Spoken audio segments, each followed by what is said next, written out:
आजच्या गोष्टीचे नाव आहे गोड गोल गुलगुले. गोड गोल गुलगुले. मदन, आई, जमाल. एक दिवस जमालची आई पीठ भिजवत होती. जमाल जवळच बसला होता.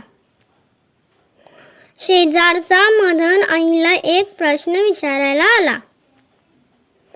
आई मदनला प्रश्न समजावू लागली.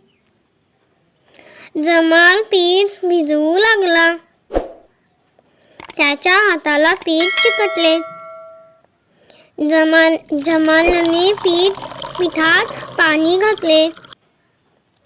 त्याच्या हाताला अजूनच पीठ चिकटले. जमालने पिठात आणखी पाणी घातले. पीठ खूपच पातळ झाले. आईने पाहिले व ती खूपच रागावली. ती विचार करू लागली की आता या पातळ पिठाचे काय करायचे. आईने पिठात बडीशेप व गूळ घातला.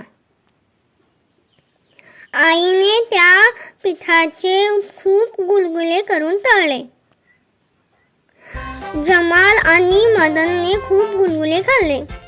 मुलांनो, तुम्ही सुद्धा अशा गोष्टी वाचत राहा. धन्यवाद.